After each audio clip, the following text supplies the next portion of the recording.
लगभग इस देह को पाने में भी 9 महीने का समय लग जाता है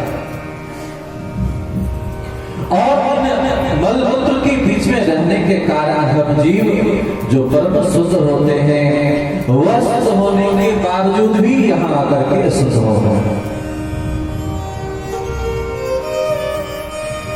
जो सहजता उनके जीवन में थी आज वही सहजता असहजता में परिणत हो जाता है। तब हम सबके भगवान ही हैं, हम भगवान के हैं और भगवान हमारे हैं। लेकिन जीव जैसे वर्षा का जल बड़ा ही पवित्र होता है लेकिन पृथ्वी पर स्पर्श करते ही मटमैला हो जाता है, उसी प्रकार हम जीव भी संसार में जब जन्म लेते हैं और कर्म बंधन में फंसते हैं उन परमात्मा को भूल करके संसार को ही अपना सर्वस्व मानने लगते हैं। और जीव जब संसार में भी जन्म लेकर के अनेक कर्मों को करते हुए जीवन यापन करता है तो संसार सागर से मुक्त होने के बजाय और उस दलदल में फंसते ही चला जाता है। अगर संसार सागर में हम सबका जन्म हुआ तो ऐसा कर्म हम सबको करना चाहिए जिस कर्म को करने से हम सबका मान प्रशस्त हो जाता है, हम सबका मान प्रशस्त हो जाए। लेकिन जीव संसार में जन्म ही लेता है लेकिन इतने कम समयों के लिए जन्म लेता है और कब मृत्यु के गाल में समा जाता है उससे पता ही नहीं चल पाता। इसीलिए ऐसे जीव को समर्थ सद्गुरु भगवान के चरण कमल का आश्रय लेना चाहिए। बिना गुरुदेव की कृपा से जीव का कल्याण नहीं हो पाता है। इसीलिए श्री स्वामी जी महाराज ने श्री सूत जी महाराज को गुरुदेव बना करके उसे प्रश्न किया है कि गुरुदेव भगवान अगर चाहे तो जीव सहज ही संसार में रहते हुए भी संसार सागर से सहज ही पार कर सकता है। ये गुरुदेव भगवान ही सिद्धों का कार्य करते हैं। जैसे बार आ जाए और सुंदर अगर नाविक है तो भले ही नाव न हो लेकिन तैराक अगर हो तो जीव को डूबते हुए से बचा सकता है। लेकिन नाव हो लेकिन तैरने वाला तैराक और तैरने वाला अगर न हो किसी को पार कराने वाला न हो तो नाव भरे के धरे रह जाएगा। उसी प्रकार साधन तो बहुत सारे हैं, उन साधन के चक्कर में हम जीव जाए तो फंस भी सकते हैं और फंस भी जाते हैं। लेकिन समर्थ सद्गुरु भगवान के चरण कमलों का आश्रय ले लिया तो हम सबका कुछ भी नहीं बिगड़ेगा। यही बात कह रहे हैं।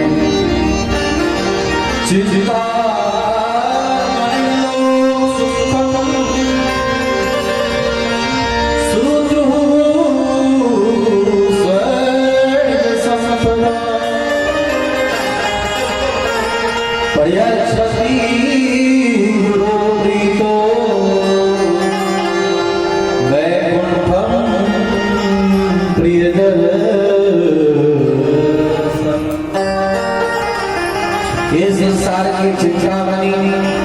अगर किसी जीव को प्राप्त हो जाए और चिंतामणि के पास आकर के जीव याचना करे कामना करे कि संसार के वैभव हमारे सामने आ जाए तो संसार के वैभव उस जीव के पास आ सकता है। अरे यहाँ तक ग्रंथों में कहा गया है कि स्वर्ग की संपदा को ये चिंतामणि जीव को सहज ही उपलब्ध हो सकता है। अर्थात ये कल्पवृक्ष की शांति को कोई प्राप्त कर लेता है, ग्रहण कर लेता है तो निश्चित करके जीव सहज ही स्वर्ग के संपदा तक को पा सकता है लेकिन उससे आगे नहीं पा सकता। लेकिन प्रयासती गुरु प्रीतो वैकुंठम प्रिय दर्शन। लेकिन अगर सदगुरु भगवान की कृपा प्राप्त हो जाए तो साक्षात भगवान श्री नारायण जिनके नित्य धाम है, जहाँ जाने के बाद जिनके भीतर किसी भी प्रकार का कुंठा नहीं सकता, ऐसे परम धाम परम तत्व की प्राप्ति भी गुरुदेव भगवान करा देते हैं। बोल श्री सद्गुरु भगवान की जय हो, श्री सद्गुरु भगवान की जय हो। तो प्रयासती गुरु प्रीतो वैकुंठम प्रिय दर्शन। उन साक्षात भगवान के दिव्य स्वरूप को भी गुरुदेव भगवान जनाता है। गुरु की पूजा हम इसलिए करते हैं, गुरु हम बनाते हैं इसलिए हैं कि संसार सागर में भले ही मेरे आंख है लेकिन प्रकाश न होने के कारण हम वस्तु को देख नहीं पाते। वस्तु भी संसार में है और आंख भी है, प्रकाश भी है, फिर भी दिखाई नहीं पड़ता है। तो प्रकाश स्वरूप भगवान, ये प्रकाश भगवान है और ये साधन गुरुदेव भगवान बताते हैं ये नेत्र है, ये साधन नेत्र है। लेकिन नेत्र होकर के भी वस्तु को हम नहीं देख पा रहे हैं। कहीं हमसे कोई त्रुटि तो नहीं है, कहीं हम तो भूल नहीं रहे हैं। इसीलिए समर्थ सद्गुरु भगवान के चरण कमल का आश्रय ले लेने से जीव सहज ही भगवत तत्व को प्राप्त कर लेता है, जब तत्व के भाव को जान लेता है। इसीलिए हम आप जितने भी सदग्रंथों को जानने का प्रयास करेंगे और सबके बातों से यही पता चलेगा कि हम सबको सद्गुरु भगवान के चरण कमल का आश्रय लेना चाहिए। एक बंगला तैयार है, साधु संग साधु संग सब शास्त्र है और लव मान साधु संग सब सिद्धि है। क्षण भर संत महत जन के चरण कमलों का आश्रय जीव को मिल जाता है तो वह जीव निश्चित करके उन परम तत्व परमात्मा को जानने लगता है।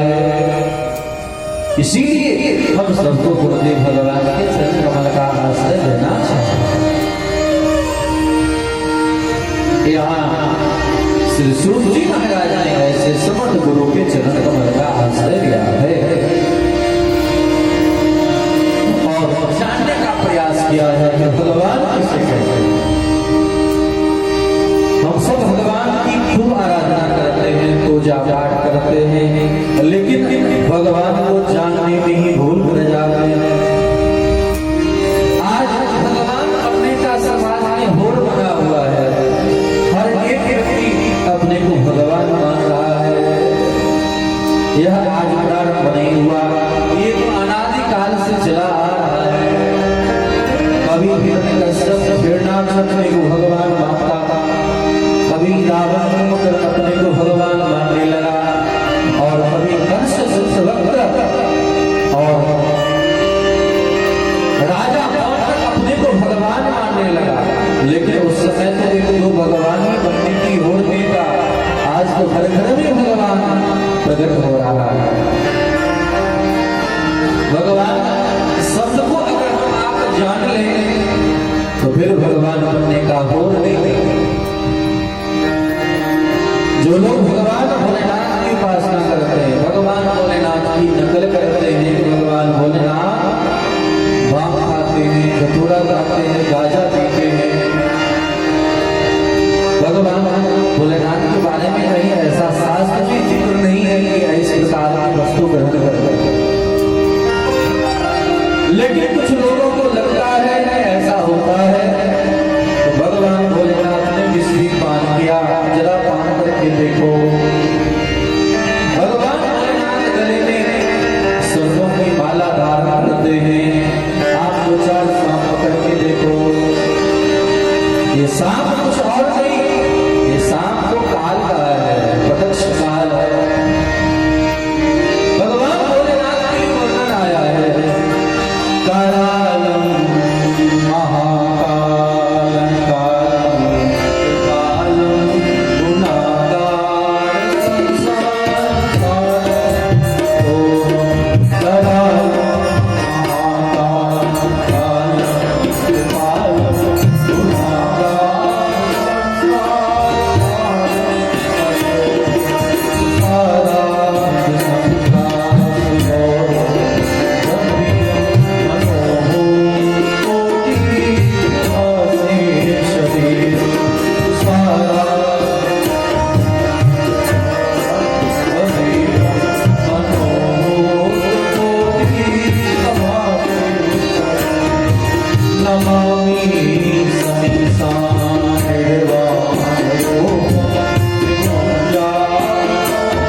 कृपाल की अन्य देवता को भगवान से नहीं जम रहा है। देखो वास्तविक में शिष्य वही है, शिष्य वही है जो सदैव अपने गुरु के अनुकूल चलता है। शिष्य वही है, साधक वही है जो अपने इष्ट के अनुकूल चलता है। भगवान राम के बारे में आया है, श्री राम चंद्र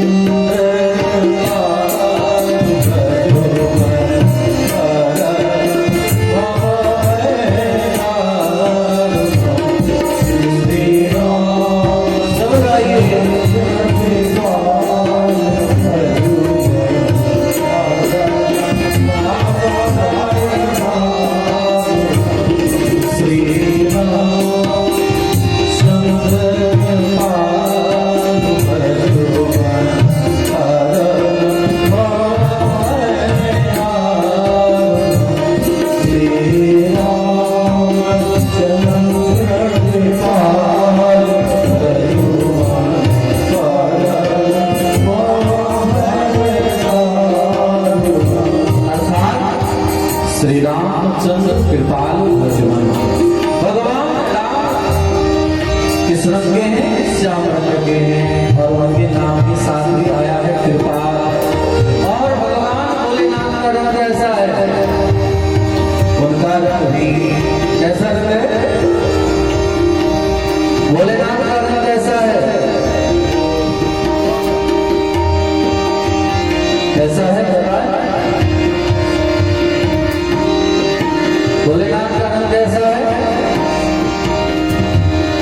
लोग कहेंगे श्याम है, लेकिन नहीं, कर्पूर गौरम करुणा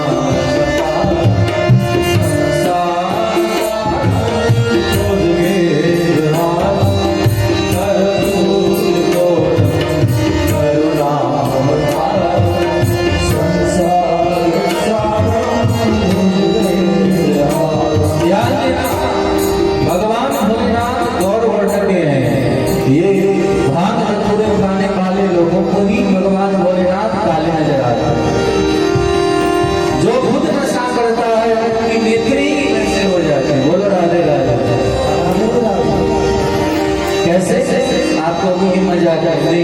आप लाल चश्मा लगा करके चलो, आप लाल रंग के चश्मा लगा करके चले, ग्लास लगा ले तो दुनिया की सुंदरता दिखेगा।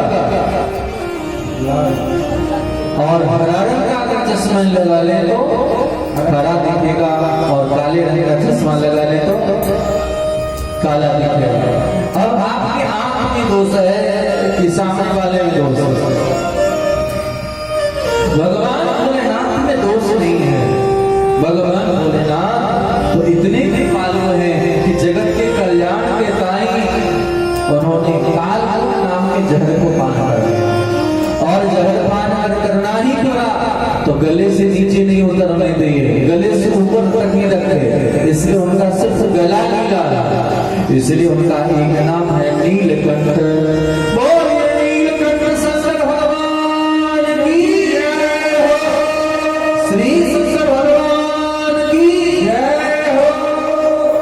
भगवान रामकृष्ण श्याम रंग में कैसे हो, इस पर भी विचार करना। हम तो संसार में कितने काले मन वाले थे, काले धन को हटाने का होड़ चला सरकार का कि काले धन हटाओ, काले धन हटाओ, लेकिन दुनिया से तो हट रहा था, लेकिन काला मन कहां से हटेगा? ये काला मन कहां से हटेगा? तो लोगों ने कहा कि वैसे तो कोई जान लेगा, इसलिए तन मन और धन, तन भी काला, जैसे ही हमारे जीवन में गलत आचरण होगा तो काले हो ही जाएंगे आप। तो काला तन और काला मन और काला धन यानी ब्लैक मनी, तीनों मनी को ले जाकर के लोगों ने भगवान के चरणों में डाल दिया। बोलो राधे राधे। तो भगवान इस काले मन को स्वीकार करते करते इतने लोगों ने ब्लैक मनी जमा किया कि भगवान आधा ही श्याम हो गया। बोलो राधे राधे। है कि नहीं?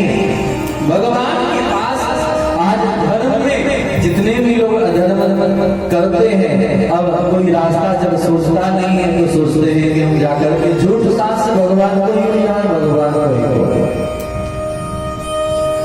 हम सफेद बनना नहीं चाहते हैं, सफेद जब तक नहीं बनेंगे तब तक काम नहीं बनेगा।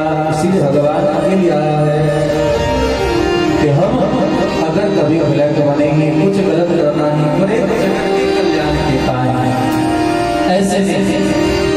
तो भगवान का स्वभाव है कृपाल वाला, उसी प्रकार भोलेनाथ का स्वभाव भी है कृपाल वाला। शिष्य वह है जिनमें गुरु का भाव परिलक्षित होता है। गुरु के शरीर में या शिष्य के शरीर में गुरु परिलक्षित हो, गुरु शिष्य के शरीर में अगर गुरु परिलक्षित होता हो, वास्तविक वे शिष्य हैं। संसार में पुत्र ऐसे हो जिनके पिता जल गए, पुत्र को देखने से पिता जल जाए, कोई कहे नहीं उनके पुत्र हैं।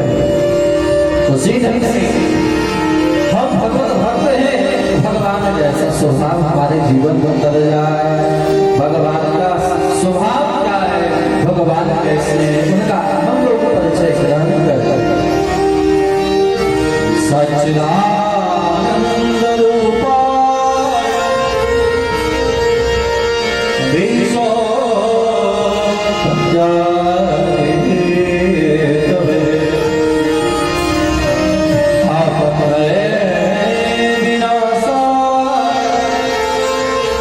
श्री कृष्णाय वयम् श्री कृष्णाय वयम् नमः। भगवान का एक नाम है सत्य, भगवान का नाम है सत्य। सत्यम सच्चिदानंदम परम नाम ध्यान। सत्य कैसा, जिसकी स्थिति प्रेजेंट है, पास्ट फ्यूचर तीनों का नाम है। वर्तमान भूत भविष्य, जो कल था आज है और आज था और आगे रहने वाला है, उससे हम सत्य कहते हैं। संसार में आप किसी वस्तु की अभिलाषा करें, विचार करना। हम भगवान के पास जाते हैं, कुछ भी अस्थायी मांगते हैं, भगवान से हम अस्थायी कुछ भी नहीं मांगते, हम ऐसा वस्तु ही मांगते हैं जो नष्ट हो ही जाए। आप धन मांगते हैं, आप बल मांगते हैं, आप वैभव मांगते हैं, आप मकान मांगते हैं, ये नश्वर है कि नहीं है? अरे आप अन्न मांगो, आप कोई हरी सब्जी भाजी मांग लो, कुछ मांग लो, लेकिन उस वस्तु को आप एक दो दिन भी ठीक से नहीं रख सकते। एक दो दिन में बेकार हो जाता है, सड़ जाता है, किसी काम का नहीं रहता है। और उसी भोजन को करके आप स्वस्थ मस्त तंदुरुस्त बनने का प्रयास करते हो, तुष्टि पुष्टि सुधार निवृत्ति जीवन में आता है। तो जब भोजन ही बेकार हो जाता है तो शरीर आपका स्थिर रहने वाला है। यह शरीर हम सबका स्थिर रहने वाला है क्या? यह स्थिर नहीं रहेगा। कितना भी आप मलाई खिला दो, कितना भी पिज्जा बर्गर खिला दो, कुछ भी कर दो, कितना भी टॉनिक पी लो, वो सबसे कुछ नहीं होने वाला है। इसलिए सबके लिए अत्यधिक प्रयास करने की कोई जरूरत नहीं है। अरे यह जो जीव जंतु है, ये जीव जंतु भी अपने लिए बहुत प्रयास नहीं करता। अगर करे न चाहे पंछी करे न चाहे, अगर करे न चाहे पंछी करे न चाहे, सब गाइए। अगर करे न चाहे पंछी करे न चाहे,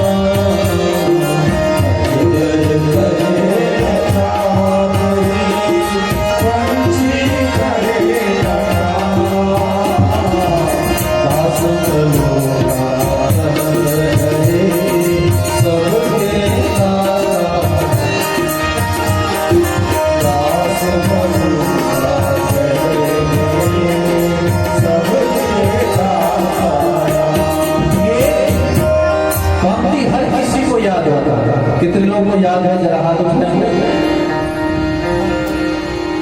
और लोग को याद नहीं? जिन लोगों को याद है जरा हाथ उठाएंगे। लेकिन इतना होने के बावजूद भी हम लोग दिन रात आए हैं, घर से डरते हैं। 84 लाख योनियों में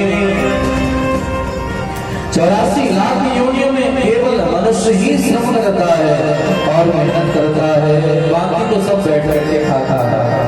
नहीं, फिर भी जो हमें बिना मेहनत किए ही प्राप्त हो जाता है, उसके लिए तो श्रम करने की क्या जरूरत? जब किसान खेती करता है तो अन्न के लिए खेती करता है, भूसी के लिए खेती नहीं करता।